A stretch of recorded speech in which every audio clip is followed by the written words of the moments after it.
Hello students, তো এই ভিডিওতে আমরা আলোচনা করছি ক্লাস 10th এর দ্বিচল বিশিষ্ট রৈখিক সমীকরণ এক্সারসাইজ নাম্বার 3.3 কোয়েশ্চেন নাম্বার 2। ওকে, তো কোয়েশ্চেন নাম্বার 2 আমাদের কি বলেছে দেখবো আমরা।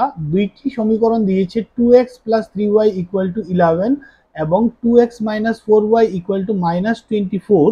সমীকরণ দ্বয় সমাধান করো। ওকে, তো এগুলোকে ফার্স্টে আমাদের সমাধান করতে হবে অন্তঃপর তারপর m এর মান বের করতে হবে, যেখানে y = mx + 3 একটা ইকুয়েশন দিয়েছে, যেখানে আমরা y এবং x এর মান বসিয়ে তারপর m এর মানটা বের করতে পারবো। তো প্রথমে এই দুইটা সমীকরণ থেকে আমরা x আর y এর মানটা ক্লিয়ারলি বের করে নেব।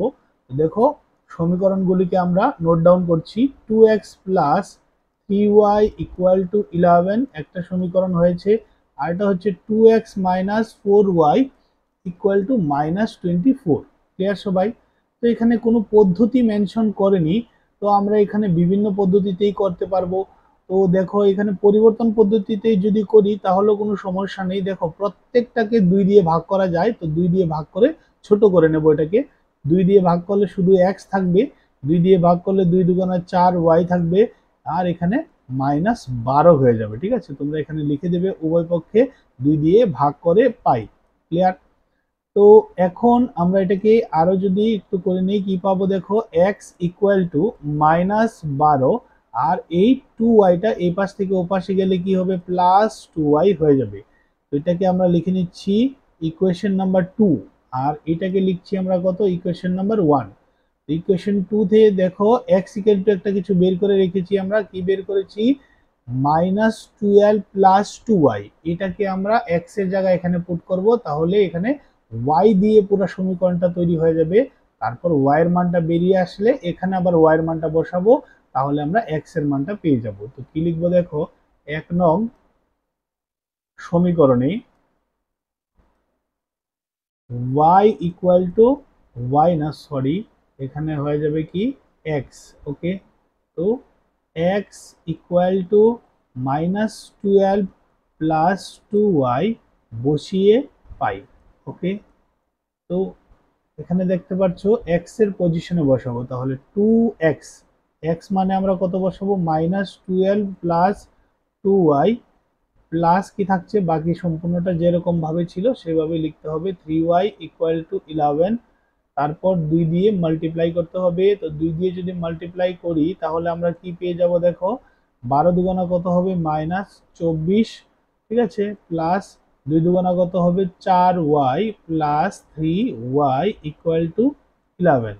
ওকে, তো এটাকে আমরা এখানে নিয়ে যাচ্ছি। দেখো, y এর টার্ম হচ্ছে এই দুইটা, ঠিক না? তাহলে 4y প্লাস 3y কত হয়ে যাবে, 7y = 11। আর এই যে -24টা রয়েছে, এটা এ পাশ থেকে ও পাশে গেলে কি হবে, +20, হ্যাঁ, 4 হয়ে যাবে। তারপর 7y এখানে কি হয়ে যাবে, প্লাস হয়ে যাবে। ওকে, প্লাস করলে কত হয়ে যাবে, 35, ঠিক না? তারপর y আমরা কত লিখতে পারবো, 35/7। 7 দিয়ে এটাকে ক্যান্সেল করলে আমরা পেয়ে যাব 5, ঠিক না? তাহলে y আমরা কত পেয়েছি, 5 পেয়েছি। ওকে, y আমরা 5 বের করেছি। এখন y এর মানটা 1 নং এ বসাবো। ওকে, 1 নং তোমাদের মনে আছে, এটাকে আমরা 1 নং ধরেছিলাম এই সম্পূর্ণটা পোর্শনকে। ওকে, তো এটা আমরা পরবর্তী স্লাইডে করব। দেখো, 1 নং সমীকরণটা কি রয়েছে দেখতে পাচ্ছ তোমরা, x = -12 + 2y। ওকে, মনে রাখবে x -12 + 2y। ওকে, তো দেখো, হ্যাঁ, এখানে দেখতে পাচ্ছ তোমরা -12 + 2y, তো y এর পজিশনে আমরা কত লিখবো, 5 লিখবো। তাই আমি এখানে ডাইরেক্টলি 5 বসিয়ে দেব। থার্ড ব্র্যাকেটে লিখেও দিচ্ছি, যেহেতু y = 5, তাই এখানে এরকম হয়েছে। তাহলে -12, 5 দুগুণা কত হয়ে যাবে, 10। দেন প্লাসে মাইনাসে মাইনাস করলে কি আসবে, -2 চলে আসবে। 10 থেকে 12 থেকে 10 গেলে 2 থাকবে, আর বড় হচ্ছে 12, তাই x এর ভ্যালুটা আমরা কত পেয়েছি, হ্যাঁ, -2। ওকে, এবং y এর ভ্যালু আমরা কত পেয়েছি, 5, সেটাও লেখা হয়ে গেছে। এখন আমরা কি করব, বের করব m এর ভ্যালু। ঠিক আছে, সমাধানটা কমপ্লিট হয়ে গেছে।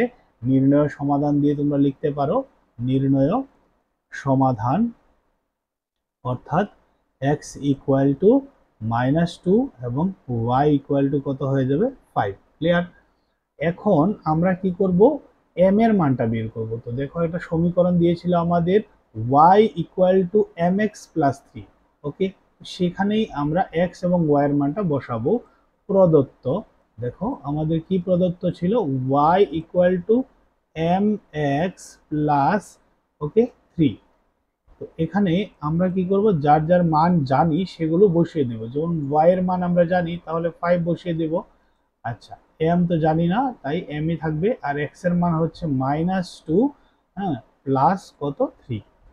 ওকে, তো এখন দেখো 5 ইকুয়াল টু প্লাসে মাইনাসে মাইনাস হয়ে যাবে, আর 2 ইন্টু m কত হবে 2m। ওকে, তারপর দেখো যেহেতু আমরা m এর মানটা বের করব, তাই এইটাকে এই পাশে নিয়ে আসবো। যেহেতু মাইনাসে রয়েছে, এই পাশে আসলে কি আসবে 2m প্লাসে হয়ে যাবে, আর 3 এই 5টা এই পাশ থেকে ও পাশে চলে যাবে, -5 হয়ে যাবে। ওকে, তারপর দেখতে পাচ্ছ 2m ইকুয়াল টু প্লাসে মাইনাসে মাইনাস, 5 থেকে 3 সাবস্ট্রাক্ট করলে কত পাবো আমরা 2, বাট 5 হচ্ছে বড় তাই -2 হয়ে যাবে। তারপর কি লিখতে পারবো আমরা, m ইকুয়াল টু -2/2, কাটাকাটি করলে কত আসবে 1, অর্থাৎ m ইকুয়াল টু কত -1 হয়ে যাবে আনসারটা আমাদের। ঠিক আছে, আমি এটাকে ক্লিয়ারলি লিখে দিচ্ছি। m ইকুয়াল টু কত হবে -1, এই হচ্ছে আমাদের আনসার। ক্লিয়ার সবাই? m এর মানটা আমরা বের করে নিয়েছি। তারপর দেখবো আমরা নেক্সট কোয়েশ্চেনটা। ওকে, কোয়েশ্চেন নাম্বার 3, তার প্রত্যেকটা রোমানি আমরা করব। খুব সহজ পদ্ধতিতে তোমরা সবাই ভিডিওগুলি দেখো। ওকে।